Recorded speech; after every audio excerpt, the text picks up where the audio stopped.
അത് കഴിഞ്ഞാൽ നിങ്ങളുടെ റിട്ടയർമെന്റ് സ്വന്തം കാര്യം നോക്കുക എന്നുള്ള ഏറ്റവും പ്രൈമറി ആയിട്ടുള്ള കാര്യം ചെയ്യുക. ഒരു 30 വയസ്സിലൊക്കെ നിങ്ങളൊരു 10-15 വർഷത്തേക്ക് ഇൻവെസ്റ്റ് ചെയ്താൽ ഒരു 45 വയസ്സാകുമ്പോൾ നിങ്ങളുടെ ഒരു നല്ല സമയത്ത് നിങ്ങൾക്ക് നാട്ടിലെത്തി സുഖമായി ജീവിക്കാൻ സാധിക്കും. നമസ്കാരം, ഞാൻ ധനേഷ് മുരളി.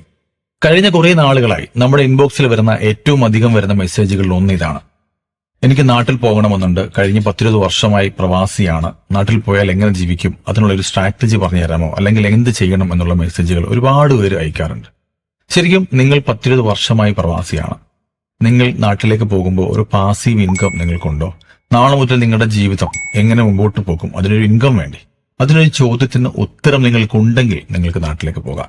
പക്ഷെ നാട്ടിലേക്ക് പോകണമെന്ന് ആഗ്രഹമുണ്ടെങ്കിൽ എന്തൊക്കെ കാര്യങ്ങൾ നമ്മൾ ചെയ്തു വെക്കണമെന്ന് നമുക്ക് ഈ വീഡിയോയിലൂടെ പരിശോധിക്കാം. ഇന്നൊരു ആവറേജ് പ്രവാസി, അതായത് ഞാൻ പറയുന്നത് ഏറ്റവും താഴെയുള്ള ആളിനെ പറ്റിയല്ല, ഒരു മീഡിയം ലെവലിലൊക്കെ ജീവിക്കുന്ന ഒരു പ്രവാസിക്ക് മാസം ഒരു 20,000 രൂപയോ 25,000 രൂപയോ മാറ്റിവെക്കാൻ കഴിയുന്നൊരു തുകയാണ്. ആ തുക ഒരു 10 വർഷ കാലയളവിൽ നിങ്ങൾ ഇന്ത്യൻ മാർക്കറ്റിൽ നിക്ഷേപിക്കാൻ നിങ്ങൾക്ക് സാധിച്ചാൽ ഒരു 10 വർഷത്തിനുള്ളിൽ തന്നെ, അല്ലെങ്കിൽ ഒരു 12-13 വർഷത്തിനുള്ളിൽ തന്നെ നിങ്ങൾക്ക് നിങ്ങളുടെ ഗോൾ അച്ചീവ് ചെയ്യാനും നാട്ടിലെത്താനും സുഖകരമായി സന്തോഷകരമായി ജീവിക്കാനും സാധിക്കും. ഇതെങ്ങനെയാണെന്നും എങ്ങനെയൊക്കെ നമുക്ക് ആ ലെവലിലേക്ക് എത്തിച്ചേരാമെന്നും നമുക്ക് വരുന്ന സ്റ്റെപ്പുകളിലൂടെ പരിശോധിക്കാം.